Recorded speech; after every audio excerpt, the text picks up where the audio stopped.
The U.S. government is set to increase funding for HIV/AIDS relief to South Africa. Now, the agreement between the two nations came ahead of the 9th South Africa AIDS Conference.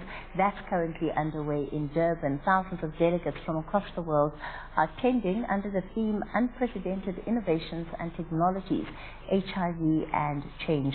Well, joining you now from Durban for more on this is Steve Smith. He's the Health Attache and Regional Representative for Southern Africa and the U.S. Embassy, a Deputy Chairperson. Steve, thank you so much for your time tonight. Now, of course, you are one of the individuals that has been hailed for their role in ensuring that millions of South Africans were able to come onto treatment initially through that PEPFAR program. Talk to us a bit about that.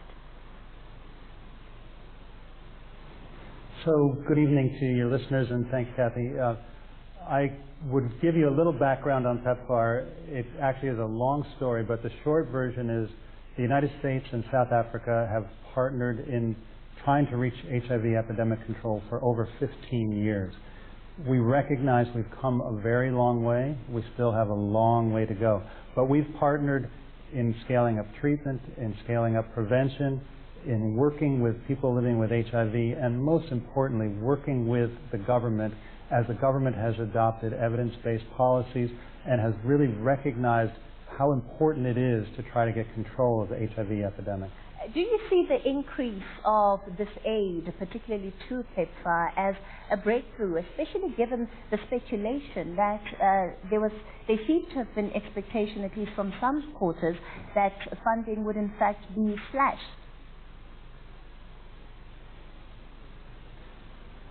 You know, we have been in this in partnership with South Africa for a long time, and we have committed very substantial funding. Funding is only part of the story.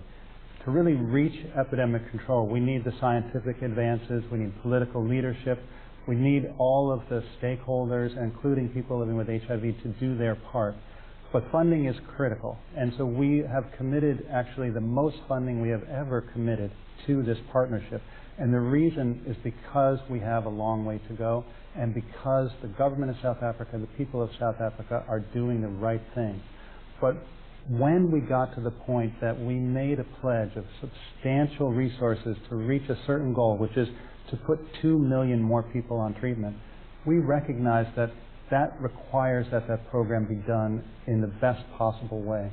And we learned and saw very clearly that there were some issues in the program, especially keeping people on treatment. Starting people on treatment is great. It's good. It helps save their lives and protects their loved ones. But if they don't stay on treatment, those benefits don't last. And so we need people to stay on treatment. And we realized that a lot of people start treatment but don't stay on treatment. And that was an urgent wake-up call. And we said, look, our funding is linked to performance. We need to see improvement in that part of the program for our funding to continue at these extraordinary levels. And we challenged everyone involved, including the leadership of the South African government, that this is something that needs urgent attention. And everyone has responded. We have seen a marked improvement in that part of the program. Again, we have a long way to go. But we are putting people on treatment, keeping them on treatment, providing quality HIV care for these people. And with that demonstration of results, we have fully committed the next round of funding at an extraordinary level. $732 million, 10 billion rand, is part of the commitment that the United States makes to HIV here in South Africa. That funding continues to be linked to performance. So performance matters. We're going to monitor it very, very closely and make sure that we together reach the results that we're trying to achieve. 10 billion rand is an incredible amount of money, and when you look at the number of people that are on treatment currently, are we at a place now in South Africa where we continue to need to address, I think, what you once described as a public health emergency, or do you feel that we've moved out of that place where the situation is an emergency? No, we are not out of that space. This is a public health emergency. HIV has been a public health emergency for a long time, and it will be for a long time to come. We have well over 200,000 infections every year here in South Africa. many of them in important groups like adolescent girls and young women who are disproportionately affected. That is an emergency. We need to stop those new infections as well as to provide treatment for the millions of people in South Africa who are infected and who do not yet receive treatment. So as a public health priority and emergency, HIV is still an urgent issue, and we're committed to see that to get to a better place. The place we're trying to get to, the ultimate goal, is HIV epidemic control. That's still a ways off. We still absolutely see this as an emergency.